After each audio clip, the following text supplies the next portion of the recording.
What up, guys? Welcome back to Think Shank, where we tackle questions about sports that aren't raised nor explored enough as far as we can tell. You can find us on Twitter and Instagram at ThinkShank and email us at thethinkshank@gmail.com. I'm Skyler Reinhardt, your personal NBA junkie, philosopher, and tour guide, and today, oh boy, we are doing it half for clout and half for sanity because there has been, there's just been a lot that's happened and a lot to reflect on and a lot to sort of explore and analyze. So all of this excitement and intensity for the last third of the season, more or less, are kind of killing me. And if you're watching this in the future, you can probably notice there's a lot I want to get off my chest. So you can find me personally on Twitter at Reinhardt Skyler. That's ReinHardtSkyler, no A's, and Instagram at Skyler Sam, SAM Reinhardt. So what we want to do here is what I'm calling winter break takes. Obviously a reference back to school. Winter over there is, it's a little bit sided as well, but it's not perfectly even. Same thing with this. We have played about 2/3, a little more than 2/3 now, of the regular season. And so the original vision for this series was to get it out before the conclusion of All-Star break. Clearly was not able to do that, having a day job and learning this super fun, realm and skill set, basically, with producing video is what it is. So sorry I'm a little bit late, but I really, really think that this series, while it is pretty dense and pretty detailed, I think it is going to be very insightful, even with a lot of the statistics pulling from kind of Wednesday, Thursday last week, right before we were supposed to resume. But directionally, thematically, I really, really think this is going to be insightful for everyone. All right. So concept here, winter break takes, is to pump the brakes and take a look around. We want to answer this question. What have we seen from this year's contenders so far? And here's the framework that I developed to motivate the answer for it. So number one, the storylines for each of the contending teams, what is kind of defined, trades, emojis, whatever. The finalized rosters, glimpses of the strengths, weaknesses that have stuck out to me, both on the court as well as intangibles. And then, of course, the improvement areas to close out in the regular season. So I have, verbally, audio, video, I want to walk through sort of my thoughts and everything there. But importantly, I want to call out, check the pinned files on my socials. So I will be uploading these sort of one-page summaries, executive summaries, if you will. That's going to organize a lot of my findings in the format that I just outlined for each one of the contending teams. I just wanted one view for each of the teams. If you don't have time to listen to all this stuff, and I know it's pretty dense and pretty long, so I am not going to take it personally, but I am just a very, very passionate believer and harbor of radical transparency. I think it is amazing that people, talk about things and bring up statistics and bring up analysis and things like that. But personally, I just find it really hard to keep things straight and actually log things. And so, it's not necessarily about dumping a bunch of stuff on you. I just want it there for reference. So if you, of course, want to scrub through this video or episode, or not the episode, you just play which episode you want, but if you want to just check out those files and take a look there as well, there probably will be a little bit more detail than I'm going to cover even in each one of these episodes, but wanted to share that with you guys. So at least we're all looking and reading off of the same page. And also, it should be helpful to reference once the regular season is done. So without further ado, I said the thing about statistics from last week, so without further ado, please enjoy this episode. We are covering a lot. So thank you so much for tuning in, and let's think Shank. Hi. Welcome back. All right. So 6 in the West, we are going over and down to New Orleans. A little bit surprising, potentially. I I kind of feel like they get lost in the shuffle in virtually every conversation, and for good reason, probably. They are extremely befuddling and very, very kind of dubious from a schematic standpoint as well as an individual standpoint, as far as how good is Herb Jones, how good is Jordan Hawkins flying around off the bench, how good is Dyson Daniels, is CJ going to be healthy, can Zion finish with his right? Does he have a right hand? I think so. So, lots of questions, clearly.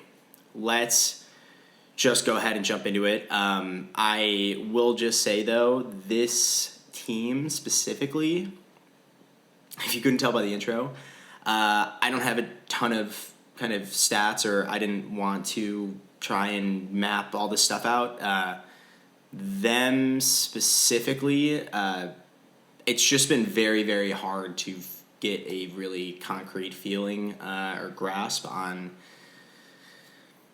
meaningful schematics, honestly. And so not a ton of it, like very great, insightful things I can kind of synthesize and glean, but I think I have some pretty, at least directionally insightful, qualitative kind of observations and takes. So without further ado, New Orleans Pelicans. So for the season, their overall record is 33-22. As of the new year, they are 14-8. Their net differential has been 9th for the season and 8th this year. Their offensive rating has been 13th overall this season, and this year it has been 8th. Their defensive rating overall has been 7th this season, and then as of 2024, it has been 10th. All right, your starting unit is CJ, Brandon Ingram, Herb Jones, Zion, and Valanciunas. Off the bench, you've got Dyson Daniels. In light pencil, you'll also have Jose Alvarado when he's not serving suspensions for fighting guys about 3 times his height. You also have Trey Murphy III. Jordan Hawkins, the rookie, walking Human Torch, kind of wants to be. We'll see. We'll get there. And of course, Larry Nance. So these are the guys, standout guys, at least for me, that I've noticed quite a bit about. Let me take a look very quickly. All right, so before I jump in, table setting overall takes. I'm sorry, I'm like having to glean all of these notes. I've been recording these snapshot videos for, God, I don't even want to think about how long it's been. Whatever.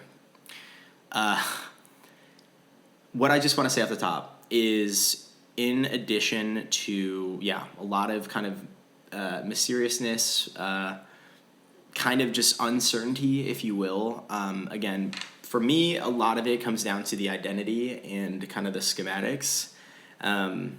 Coach, Willie Green, Willie Green. I really, really think that there is going to become a point where you have to pick what kind of fork, which direction on the fork you want to go here. But even just from reading off and whatever, reading off the roster, if you just see or whatever, you can just tell and hear if you have, by some stretch, actually been kind of following them. They have a lot of talent, like objectively on paper. It's really hard to dispute that, and it kind of feels like a Mr. Potato Head, a little bit of a, CJ can shoot, Brandon Ingram can do some crazy mid-range stuff, and Herb Jones came up as a really good outside shooter and kind of lockdown wing defender, and then Zion is a wrecking ball, and Valanciunas, you can have him even initiate certain offense in the post or paint or whatever, and then, you know what I mean? There's a lot of things and parts and ways you can utilize these. I just have virtually no fucking clue when anybody is going to initiate anything and why. That is the first layer of the onion where I am like, I sit in and I tune into these games and I am like constantly feeling like I am trying twice or thrice as hard as virtually any other team to understand the why behind anything that is going on. CJ is always hurt. I know it's not quite. I don't really trust his health. I'm not going to lie that much anymore. The rest of the team, it just doesn't feel coherent and cohesive. I know that isn't amazingly insightful to get started. Clearly, I am just frustrated, I guess, with myself and I suppose this team. But I will get into these kind of specifics with the intangibles when it comes to the lack of identity, in my opinion, the scheming and things like that. But I will say as well that I don't just think that the schematic confusion is just driving kind of an execution, an actual kind of outcome on the court deficit, or, not necessarily meeting expectations. I actually think it kind of partially drives some of their personnel issues when it comes to experience or maturity, and I apologize. And I will get there in a moment. Okay. Lots of fluff. I feel very confused right now, and I sincerely apologize. Please cut me some slack and try and follow along here. Okay. Season summary. What are the biggest storylines of the season? Let's start there. That's easy. Number 1.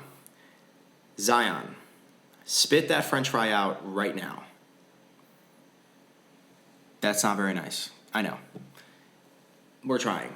But I just have to think, when you are a max contract professional athlete and that is funny to some people, I don't know what to tell you. So if you didn't know or had heard about this, Zion showed up this season having played exactly 0 playoff games in his entire career. It is his 4th season, 5th season, excuse me, one or the other. He's notorious for not being available throughout the years. He missed an entire year due to foot surgery, and then I think the year before that he played like 20-something games, and then he played like 50-something games the season before that, and so he has just had a non-stop rolling motif of ongoing injuries himself. If you happen to actually know a New Orleans Pelicans fan, that they will let you know that, and I mostly know that from the commentating team, broadcast team, who, side note, I actually have really enjoyed. They've really grown on me. The play-by-play guy is so unabashedly like frustrated with the team, and I'm with him 100%. I don't even know his name, but I just wanted to just call that out. If you're just on League Pass or something and you're clicking through, like, I personally find it really fun to just experiment with, home broadcasts across the league. The color guy is a little bit brash and bright and kind of annoying, but the play-by-play guy is really great. He doesn't necessarily hold back nearly as much as I feel like other guys as far as bashing on your own team. Like, what the fuck you doing? I love it. All right. Back to Zion. Terrible injury history. Super high ceiling. Lot of buzz and discussion and golden boy and spotlight thing of, physical tools, played at Duke, insane 1 year at Duke, one and done, yada yada, comes into the league and unfortunately goes to this, I'm sorry, but this small market, flyover city market thing, and what do you know, Cajun food is fucking bomb, and this dude apparently could not stop eating it, and all the way up to the season this year. And so specifically for me, what really was the kicker was when it wasn't even the absurd amounts of sweat and the huffing and puffing on the court and the, lack of ability to close out to shooters and stuff like that. Literally on the court, you can watch this. For me, it was actually when, he would roll up to the post-game press conferences. And mind you, those press conferences are like 30 minutes after the actual game ends. You finish the game, and unless you have a post-game interview, like you're Giannis or Shea or whatever, and you win the game, whatever, unless you're them, you go right into the locker room, do whatever your routine is, shower, and then assuming, you win or whatever, you just go to do the press and the post game, and then you go the fuck home. I say that to say Zion was rolling up to the post game press conferences, still huffing and puffing from the game. And you can hear it in his voice.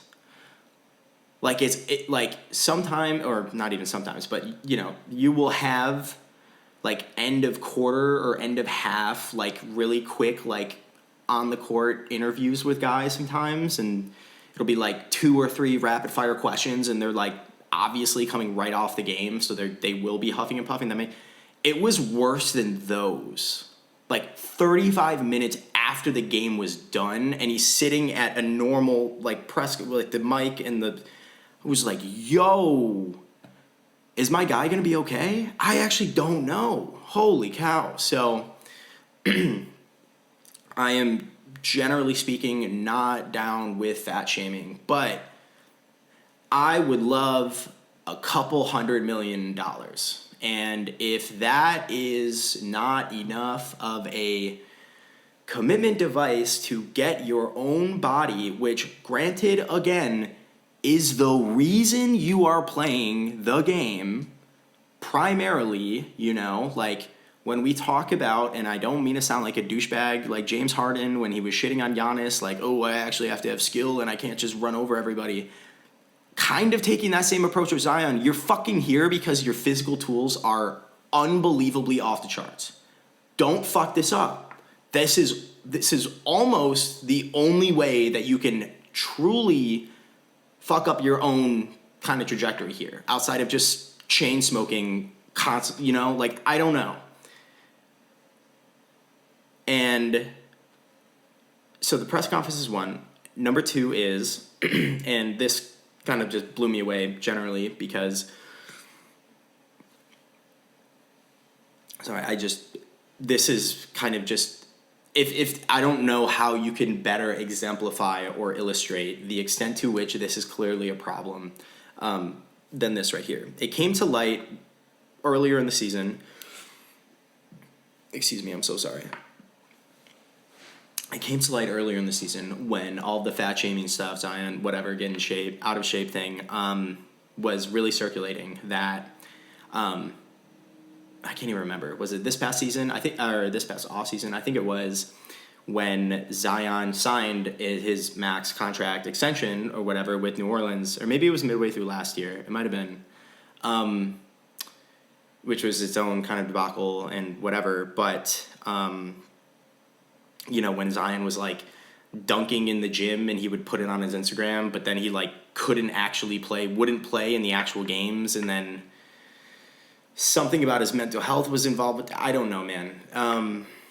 And it just, honestly, even in the moment, it was a weird thing where, like, you just kind of look at it from the outside, and it was like, you kind of get some of these feelings where these really high upside guys get drafted into certain markets, and it just doesn't, you're like, man, if that kind of ended up maybe being a different home for you to start with, like, maybe things would be a little bit different. I don't know Memphis. I'm not trying to shit on Memphis, but like Memphis with Ja, maybe with the gun shit, LaMelo over in Charlotte. Apparently everyone on that roster is down to get felonies. I have no idea. Hashtag free my boy, book night. Fuck. Get him back. Somebody save my boy. That roster is like half felons. It makes no sense. Absolutely no sense how that is even a viable NBA franchise still. Zion going to New Orleans, it's really weird to me. I don't know. I know Wemby just got drafted to the Spurs, but like if some shit like that happened, or God, even like Portland, man, like that's at least a place. I don't know.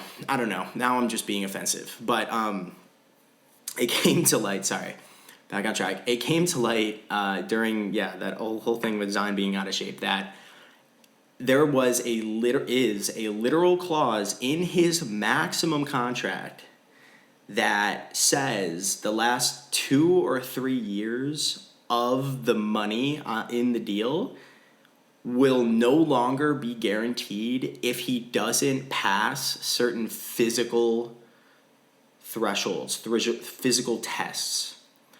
Basically meaning that they could not trust him to regulate his own body conditioning and actually had to embed a commitment device at the order and magnitude of tens of millions of dollars redacted from Zion because of how severe this problem clearly was, and the fact that the organization and franchise and the front office knew that and were familiar enough with it to have it embedded in a... So you know where I'm going with this is, who the fuck is parenting this? This is similar to my whole previous kind of freak out thing with Draymond Green and why I just absolutely just so done and over the Warriors, and I still don't understand how Adam Silver, to any extent, delegates any kind of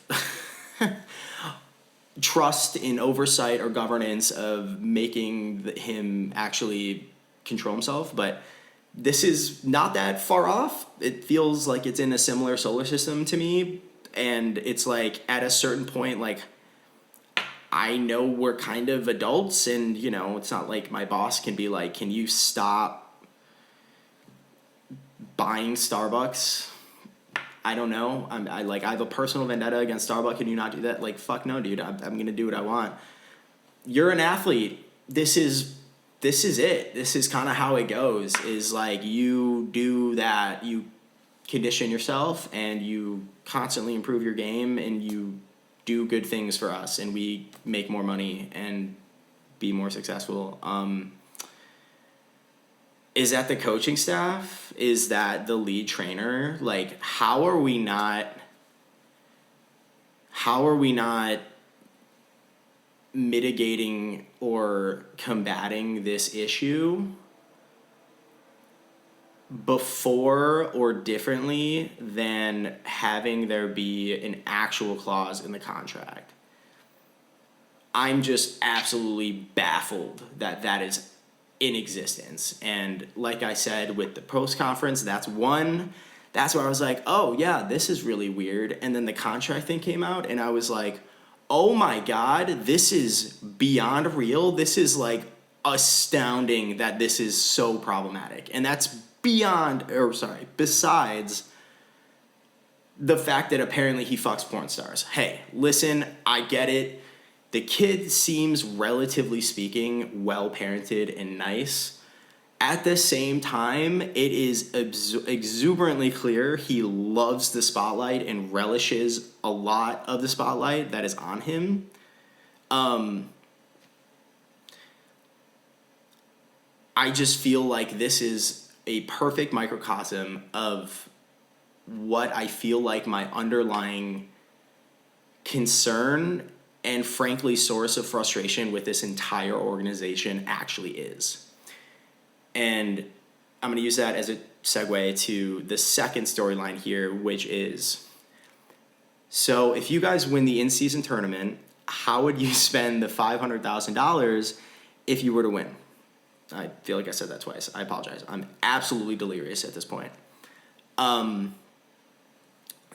Zion and Brandon Ingram were asked that exact question, I think the day before or the day of their, I guess, conference final, semi-final matchup against the Lakers in the in-season tournament, which was whatever, like back in November, December, right?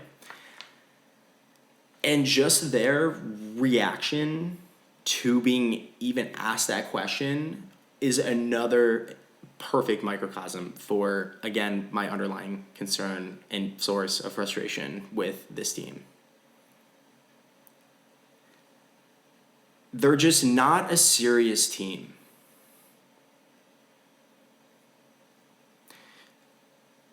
I'll say it again. They're just not a serious team.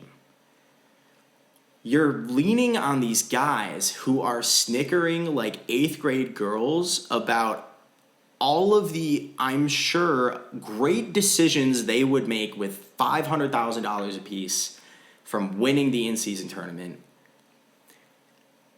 on camera. And it is like, you know, I can reflect in my own past of giggling about stupid shit like that. $500,000 is a big difference in magnitude, certainly, but the outcome and analysis of said outcome and the source and inspiration of said outcome is the exact same, or it's coming from the exact same place. They're not serious, man. And what do you know? They're snickering about that. Zion can't stop eating dog shit, and they get absolutely lit up by the Lakers in that game. And it was embarrassing. Now, granted, Zion is literally 23 years old, and I started off this entire Winter Breaks Take series defending Anthony Edwards for being 22 and yada, yada, yada, all the different reasons for that, and why I don't think it's necessarily fair to peg all of these late game turnovers and quicksand offense against him and whatever, but Ant gives a shit and is serious. Right? Somebody tell me I'm not crazy. You know what I mean. If you even just fucking see once a week some shit about the NBA pop up on your Twitter feed or whatever, and it has Anthony Edwards and Zion or something or whatever, and I feel like you will automatically know, right? And Ant is funny as hell. He is a goofy whatever freak from Atlanta, Georgia, and he's got that kind of charm in him. But he is an absolute killing machine, psychopathic person, competitor. I want to see that in someone on this fucking team. On the Pelicans. Who is that? Who cares? I'm not saying who cares like passe. Like, I'm genuinely asking who is going to be the killer on this team. I haven't seen it in Zion once. I mean, B.I.'s great.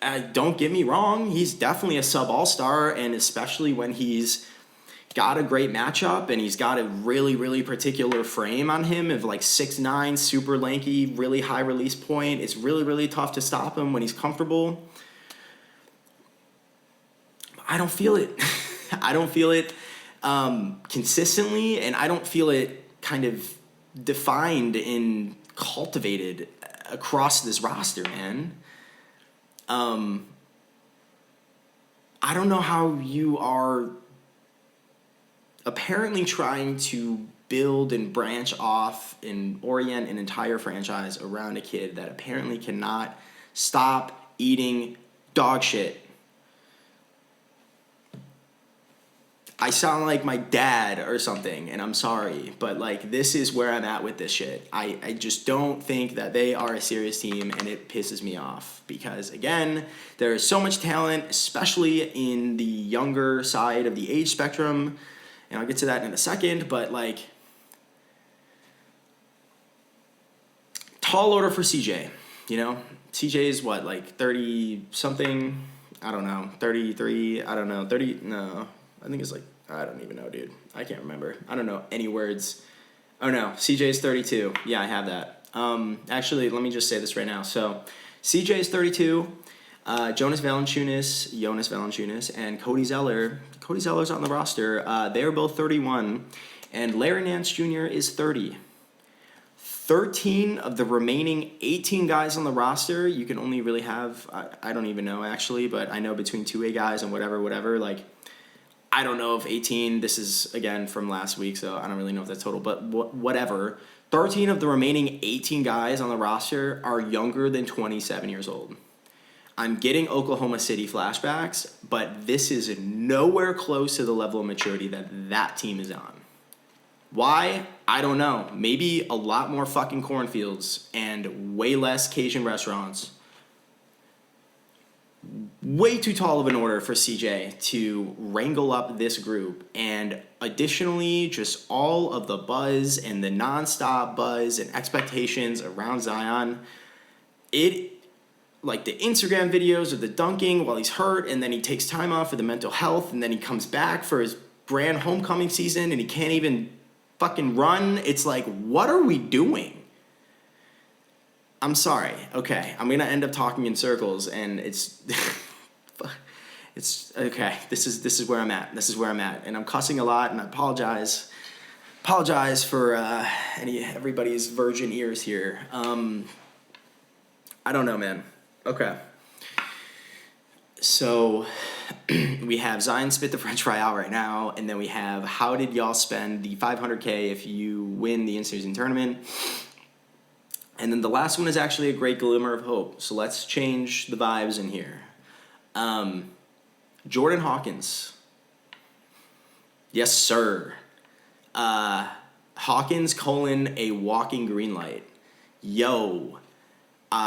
So I've actually been making it a point to intentionally tune in to more Pelicans games recently, right before and after kind of the All-Star break. At the expense of the other teams where I feel like I have a little bit more clarity on them. I think actually in the top 10 of the Western Conference, basically the top 10 teams are all varying extents contenders. The Pelicans are easily the least solidified, and I have the least amount of confidence in what they're doing. So it was time. And I am so glad I have, because I don't even know how recently Jordan Hawkins started just becoming, is it Jordan Hawkins? Dude, I don't even know, man. I don't know, A, when he started becoming Jordan Clarkson, and B, when he started getting plays run for him like he's Klay Thompson. So, first of all, they played Miami a few nights ago. And outside of Jimmy Butler and Marshall getting ejected, as well as Jose Alvarado and Thomas Bryant getting ejected, my biggest takeaway was when Hawkins comes in off the bench, end of the first quarter, end of the second or third or whatever it is, there were at least 3 different substitutions that I remember writing down in my notes right here, where not only is Hawkins coming in, again, off of the bench and making the first shot he touches, which is the first offensive possession for that team, he is getting plays drawn up for him as soon as he steps on the court. Listen, this isn't Norm Powell from the Clippers, where he comes in off the bench and he's just kind of a wrecking ball and just does stuff kind of self-generatively, self-initiated, self-creatively, whatever. I'm talking double pin down shit of actual Klay Thompson stuff coming up the wing, and this dude is pulling it like he is peak Klay Thompson. And I should have double checked or tracked what his actual shooting percentages and stuff are. I mean, I don't think they're outstanding, but the kid has got a shred of confidence that I don't even think Wembanyama or Chet are even like shooting with that much confidence, dude. This dude is like not even thinking thoughts coming off these screens and just rising up and launching. And I like it. And even, granted, he definitely had a really good matchup and a really good game against Miami, obviously on the shorter side, etc. But I just really respected the fact that it was clear that, Coach Willie obviously trusts the kid, and as far as weaponizing and leveraging rookie talent goes, he clearly cares about this kid, cares about his development, and is willing to give this a go. So respect for the coaching staff on that. Respect for Hawkins to just come in there and muck stuff up and just let it rip. Like, even his misses looked pretty good. Like, he had, like, a few, like, halfway downs and outs. I was like, wow, okay. Okay, cool. So let's move into some of the briefer kind of qualitative thoughts that I have here. Okay. So, offensively, the Pelicans are 8th in three-point percentage, and they are 6th in mid-range field goal percentage. They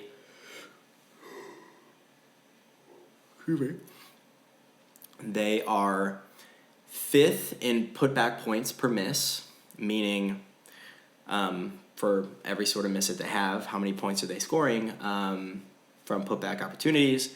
They are 5th in the league. So that is that. And then on the weakness side, I'm just going to put this out here. Usually I just do strengths all in all and then weaknesses separately, but I just have so few actual data points. I just have one more. So 8th in three-point percentage, 6th in mid-range percentage, and 18th at rim percentage. Interesting profile. Especially when you consider Zion isn't an outside shooter and Valanciunas is kind of good.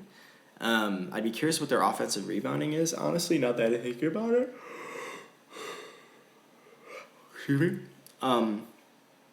But alas, that is some of the profile there. Okay. And so going back to the strengths quickly, the first one I have for the overall ones are number 1, dynamic offense, who to scheme against. This is looking at it in a positive light. I am trying to be more of a positive person. They have a lot of talent. I already said that.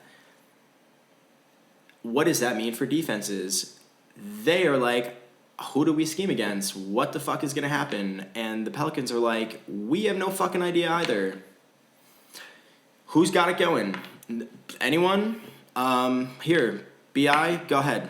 Do something. Herb Jones, run the floor and score in transition. Be really long and defend your ass off. And recently, I just want to touch on this as well, is the new hot topic for the Pelicans as a franchise recently is... Oh my God, sorry.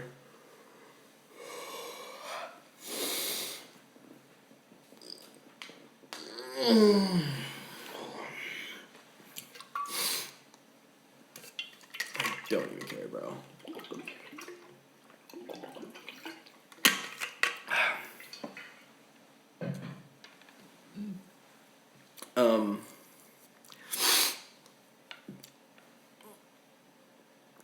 Woof. The super fun, new, buzzwordy change and strategic directional change thing that is going on recently with the Pels is Point Zion. And I want to touch on this quickly. So, first of all, with Zion overall, let's just start here. Like I said, he's 23 years old right now. That is really young. What are you going to do about that? He is currently averaging 23 points, 6 rebounds, and 5 assists a game. His shooting splits are 58% from the field, 36 from 3, 69 from the line. And then against Miami, in that matchup I mentioned, he put up 23, 9, and 7 in 36 minutes played, only going 9 for 22 field goals and 5 for 6 free throws with 3 turnovers. And for kind of comparison and context, they played Houston the previous night, so it was a back-to-back situation.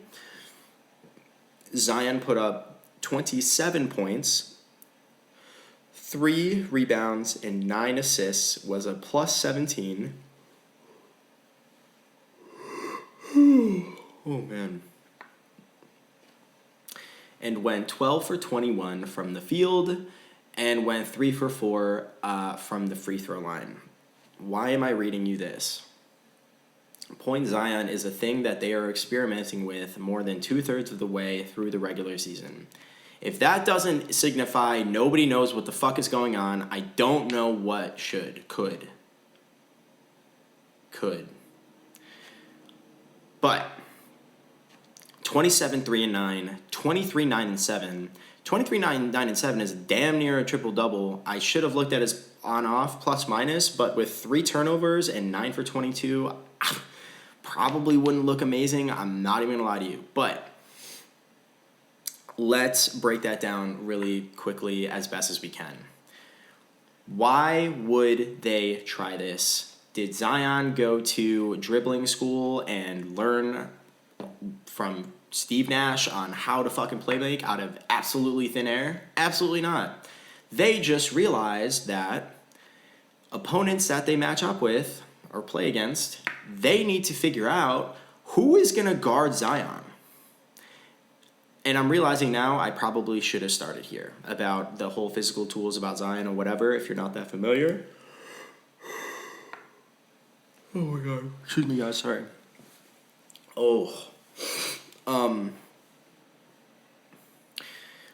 Zion has such a spotlight on him, so much kind of just buzz around him, as I said earlier, primarily due to his pretty unreal physical profile. And if you've seen him play basketball in a game, you have probably noticed at minimum that when people talk about his size being an advantage and being a freak in that regard, it's not due to his height. He's like 6'6" and change. It's due to the fact that he is essentially a walking, just 0% body fat. He's just a walking, just ball of muscle. He's like a cannonball. When he first entered the league, like that was a really big deal. Was basically his weight. And I know I just got done talking about putting down the French fries. That is different weight. I'm talking about he was literally too muscular, so muscular, he was slowing himself down on the court. I don't know what on earth that even is. You're not like a fucking O-lineman, dude. And people are like, you're going to burn out your kneecaps and you're going to ruin your lower body and you just literally got to slim down a little bit. And to his credit, he overall has, although he put some bad weight, apparently back on earlier this season, but whatever. What makes Zion special is the fact that he is so dense. He has so much mass. I think he's, like 6'6", Like, he's got to be like 250, 260. He's probably even north of that. He's probably like 260. But on top of that mass and that weight or whatever, the real hack with him is the speed with which he moves. Like the change of direction, the vertical speed, the second jump up, the change of direction at his size. You hear this on podcasts all the time from guys who play with him and against him. Like, it really is his ability, his lower body or whatever, to just go through change of directions, change of hands, finish and whatever, and blow by you at that profile and at that kind of just overall size. And so,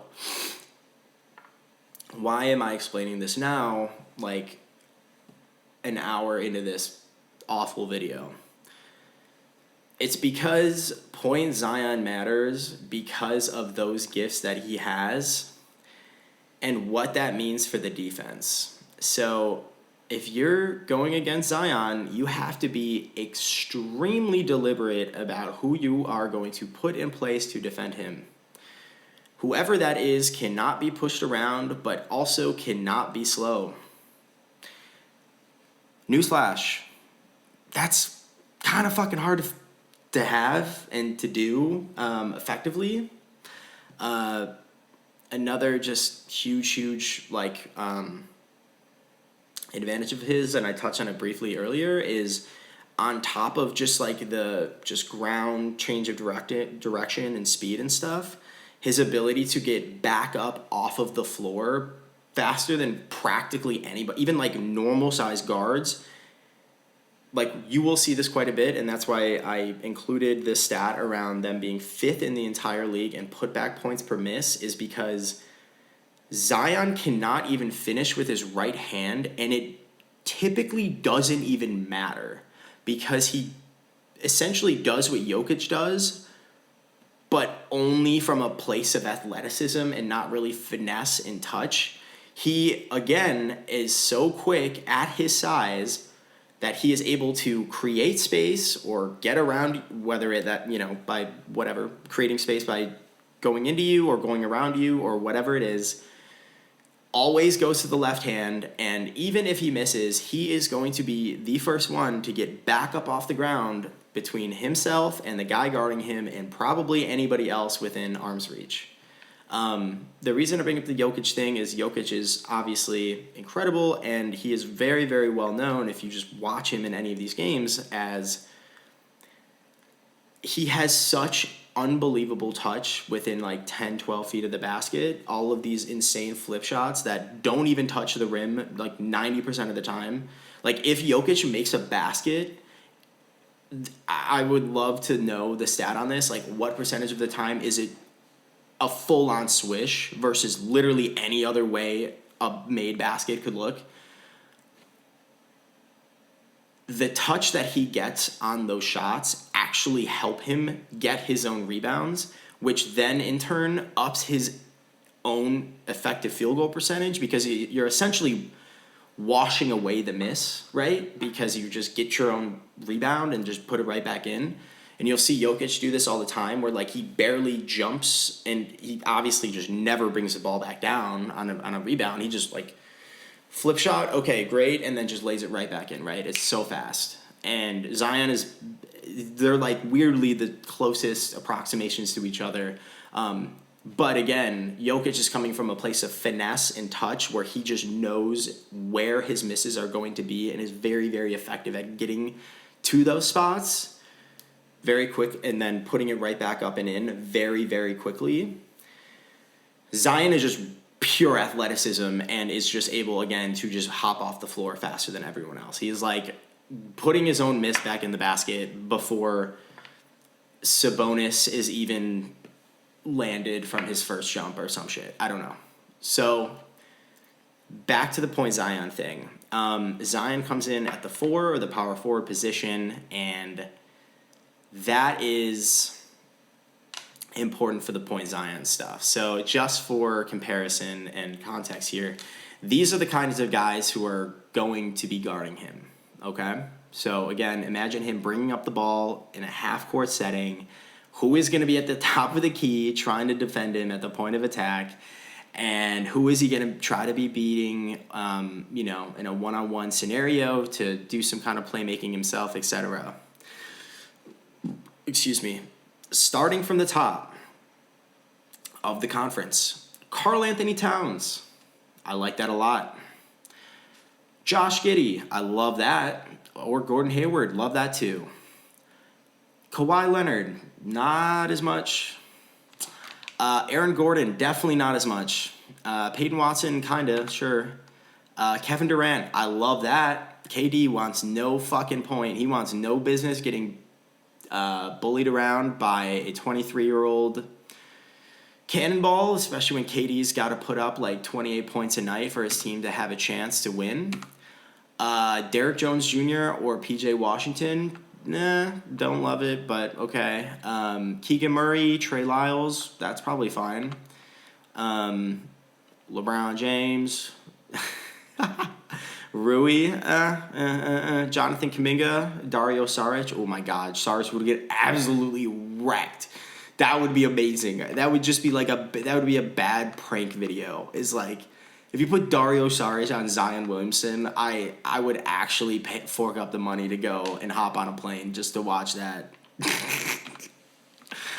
Okay, so sorry, I'm just going through the Western Conference, but you understand my point, at least from a physical profile and archetype perspective, what kind of guys he's going to be bringing out. And so my point in bringing that out is, one, a lot of the time, the power forwards that will be tasked with guarding Zion will not be necessarily the most mobile and quickest on their feet guys to begin with, but also most importantly is those are the guys who are typically providing that help side defense when you have a point guard or another guard, whatever, win that one-on-one matchup, and then once you get downhill, right, they're the ones who have to rotate down to get in front, and then you get the lob or whatever else you want, right? If you're pulling them out from the get-go and Zion is initiating,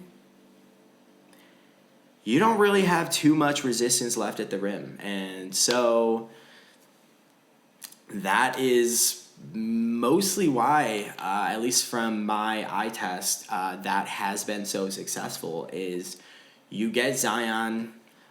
He's not necessarily running a lot of pick and roll stuff. It's a lot of just like, he can take his man off the dribble and then play make in space, basically. And it seems to be relatively effective. However, and this is not going to shock anybody,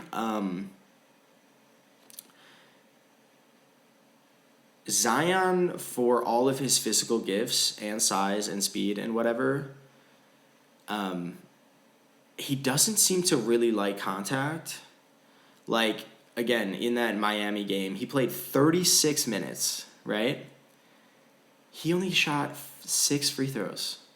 And, okay, I'm sure that's, relatively speaking, like, decent. And then against Houston, who is honestly a very, very solid, very good defensive team under Ime Udoka. They have a lot of great players on that roster. And he was probably being guarded by Jabari Smith Jr., who honestly is a very, very underrated power forward defender, like stretch 5, 4, whatever. Very young. I really enjoyed watching his development, frankly, on the defensive end. But he only shot 4 free throws. Zion's not taking threes. He's not taking mid-ranges. He's not finishing with his right. I just keep going back to and sure, he's really good at the putbacks, but like, I keep going back to, where is the growth coming? Where is it happening? Where is it coming from?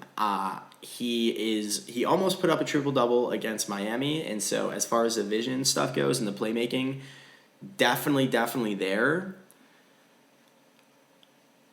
I just feel like there is really a lost kind of opportunity cost here of having him develop in that area versus really honing in being an animal. And even if we're not asking you to be like Anthony Davis out there, but like, if you can tactically improve how you are driving to the basket, how you are trying to finish when you go to the basket in order to up the chances of drawing a foul, like, in my opinion, Zion should be relatively near Giannis. I'm not kidding. He should actually be, okay, sure, he's not, what is Giannis doing? Like 11 free throws a game or something like that. But you understand what I mean. He should be an absolute wrecking ball in transition, in beating his man one-on-one.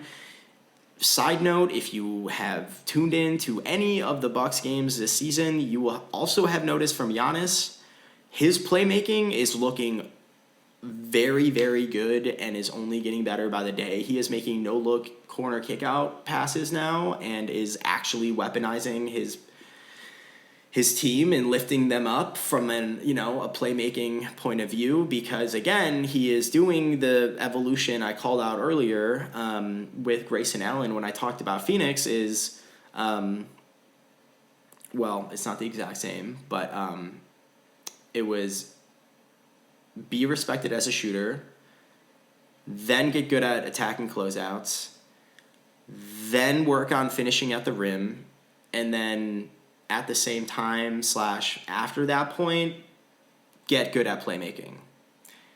Obviously, Giannis and Zion do not take outside shots, so whatever. They are trying to get to the cup every time, virtually.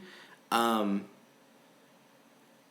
guess for Zion, it's be able to beat your man off of the bounce in getting to the basket, get really good at getting fouled, and then get good at playmaking. Like, that was kind of the Giannis evolution there. And I guess there's just a part of my brain that wants Zion to kind of follow that trajectory, but we're kind of leapfrogging it right into the playmaking side, which now that I'm kind of verbalizing all of this out loud, it feels a little bit like the same story for Scotty Barnes. Now that Siakam is gone and OG is gone, obviously Fred has been gone for a while too, but you see Scotty putting up like borderline triple-double numbers, but really not shooting the ball well or getting to the free throw line much. Which, yeah, I mean, this younger kind of cohort of players it's definitely a really skilled, kind of like all-around skill and impact and floor. It's basically a lot of floor-raising skills first, and that is awesome and fair. I guess I almost wonder if the ability to draw all of these free throws and stuff and truly put the pressure on the rim by, again, being known as I can draw fouls on you. Oh, and I can also actually finish at the rim. Not just this phantom shit where it is like I'm going to go up there and flail a lot and only try to finish with my left, Zion. I can actually do it. I think that's a ceiling raiser, and I think that that's really important as well. And so, yeah, I'm not trying to make this like a whole Scotty Barnes thing. I just went back and forth on Twitter recently about it, and people were like, look at Scotty Barnes' raw whatever counting stats and kind of the box score stuff. And, yeah, it is impressive, certainly. I'm not totally sure about the overall impact that it is having on team success, but he individually is performing, and that is showing in the box score, certainly. But the eye test for both of these guys, I mean, fuck it, we'll just bring in Scotty into this conversation for literally no reason. Other than both of these guys, to me, are really, really lacking in actual field goal pressure.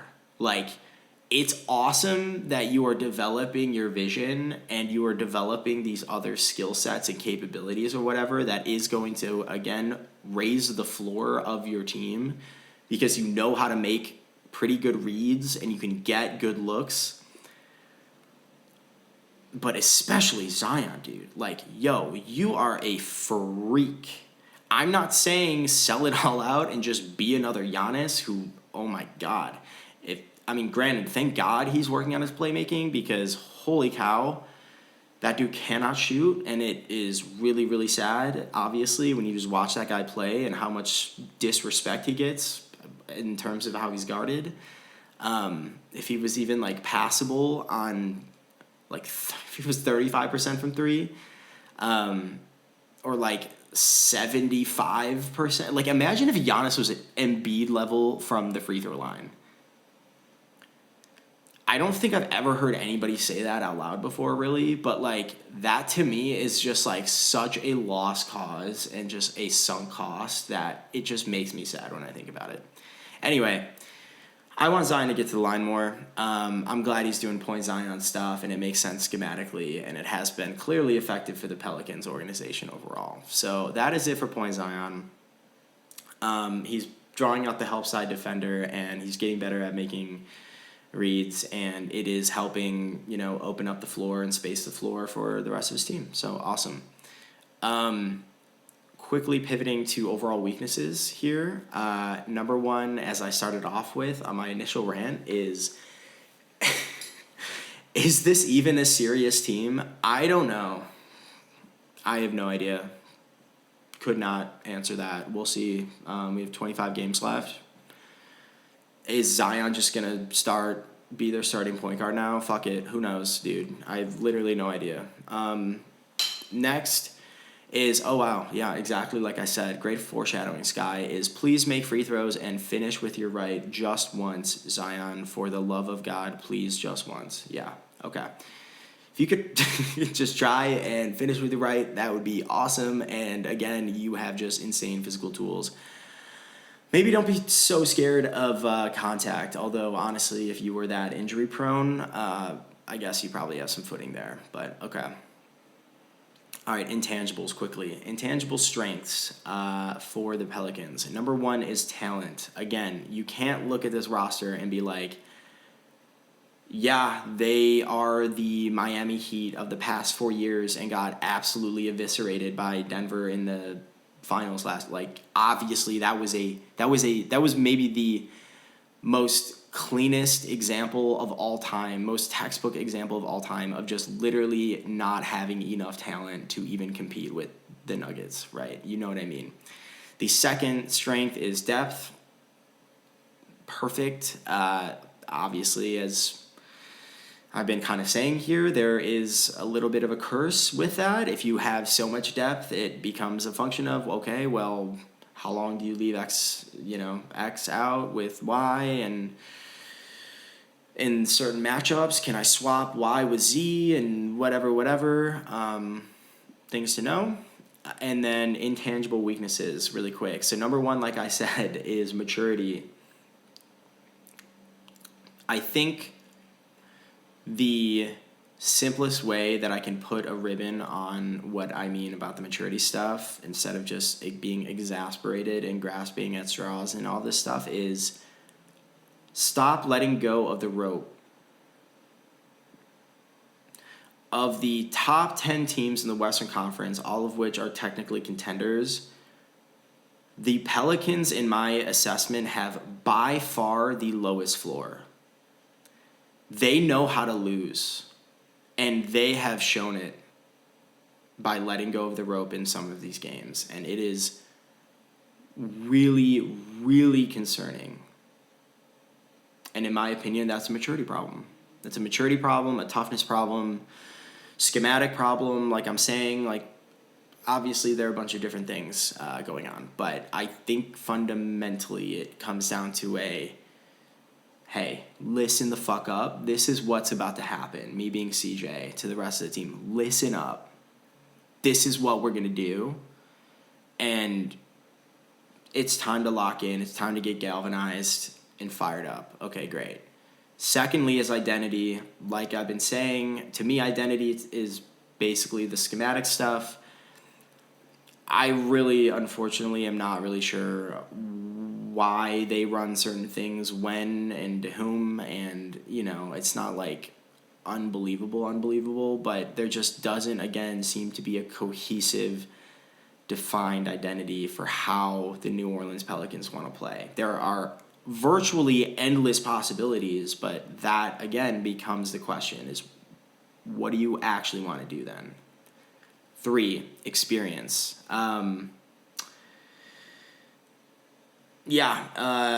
Nobody really has been in the postseason. Zion has literally not played a single game in the postseason. That just is what it is. And obviously CJ has. Not many of the other guys have, though. So, you have to give that some acknowledgement. And last but not least, of course, is health. So, kind of similar to Anthony Edwards over in Minnesota, I would say, is if Mike Conley, 36-year-old Mike Conley, heaven forbid, gets injured or something, I think we all know what will happen next. Yeah, Monte Morris will step in and yada yada, but Ant's going to take a fuck ton more shots.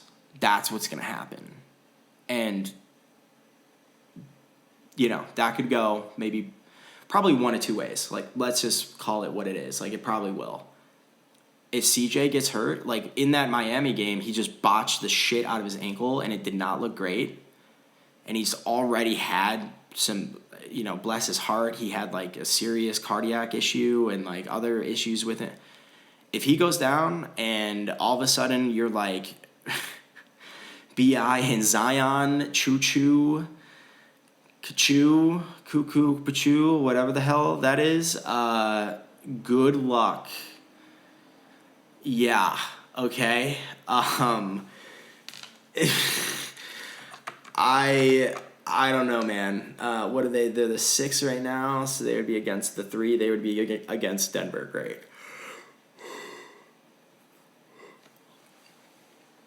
I think Denver could potentially beat the Pelicans without Jamal Murray playing a single minute. That is how little I believe in what I've seen in the Pelicans so far. Okay. CJ be healthy, and obviously everybody else, but like especially that. That's mostly who I'm referring to. Overall takeaways. Number 1, perfect encapsulation of wait and see. That's basically all I've been saying in a million different forms and factors is I have no idea what they're actually going to look like come playoffs. So let's just hang out and check it out. 2, their ceiling equals maturity times coaching divided by health. I made this into an equation for no reason other than I needed it to look different from just lines of normal text. So the ceiling equals maturity times coaching over health. So I'll start with their health on the bottom, right? They have just had such a long-standing trend and issue, just a systemic, chronic problem with being healthy on this roster that basically that being in the denominator, it basically signifies that no matter how much more mature you are by the start of the postseason, and how much the coaching staff figures out schematically what you want to do, if you're not healthy, this team is not going to make it far at all. Like, it's just that simple, unfortunately, right? Even though they do have the depth, I just don't think the coaching can get to a point where it is meaningfully going to compensate for a CJ injury, a Zion injury, like straight up. And then on the numerator, you have maturity times coaching. So huge breakthroughs and stuff with the point Zion. If the point Zion is the ultimate Da Vinci Code hack and beautiful things start happening and he starts averaging a triple-double just like Scotty Barnes, awesome. But if Zion and I guess, kind of the rest of the roster just aren't more mature by the start of the playoffs, I also don't think it's going to matter. Obviously not nearly as much as health, and that's why it's not like another whatever denominator situation, but like I just actually think it's still going to get hamstrung.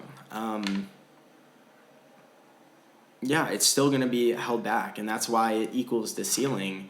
And both sides is like, even if these guys somehow really, really lock in and they just feel and seem a lot more mature, if you don't have your schematic shit together by the playoffs, it really won't matter. We are just starting to get point Zion, and we have 20-ish games left. Good luck. Last but not least, they know how to lose better than win. Man, I am just roasting them now. Okay, I already basically said that. I gotta clean that up. Okay, focus areas for the remainder of the regular season. Number 1, solidify schemes and rotations to build identity. Basically said that 100 times so far. Number 2, cultivate toughness, so no letting go of the rope. Very helpful. I say that sarcastically. That is extremely obvious. You're right, it's not very prescriptive, but toughness, maturity, whatever you want to say, like, I guess it's just worth pointing out one last time, like, that to me is exactly why I find Oklahoma City to be the better team. Even though when you have on paper, you could very well make a good argument that the Pelicans are more talented and have more depth. And honestly, I might mostly agree with you. But the Thunder are more mature and have better coaching. They know what they're doing. Okay. Don't let go of the rope. Someone, Zion, please harness your inner Luka or inner Anthony Edwards and just get mad, dude.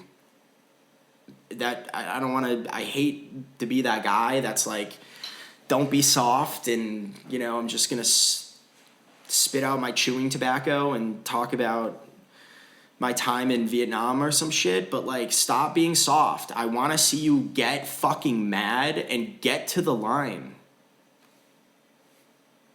Okay. And yeah, that's my third one, is get Zion fouled more. Great. I'm so glad you can play make, man. Again, floor raising stuff is great, but Jesus, in the last 5 to 9 minutes in the fourth quarter, who the fuck is taking the game over? Is it your centerpiece in Zion? I don't know. If he's going to be deferring and playmaking and all this other stuff, again, without really exploiting and capitalizing on his physical gifts at storming the shit out of the rim, storm the Capitol, storm the rim, and actually take it to the hole, maybe throw in a finish with the right hand, and oh my God, you might fake out 5 opposing players at once. If you just did that one time, even just do it in like the first quarter, like how Draymond always says, like when he does the fake dribble handoff thing and dives to the basket, he's like, I always try to get one in right away, keep the defense on their toes, whatever. Do that shit. Do it like first 5 minutes of the game. Watch this. Oh, damn, wait, what? I thought I've been sending him to his right. That was on the scouting report. He's like, do that every time, and he just finished. Crazy. Okay. Okay. Last but not least, initial projections. Okay. They are currently 6th in the Western Conference, and they are perfectly tied with Phoenix for 5th, actually. So they are tied for 5th and 6th. Like I said, we have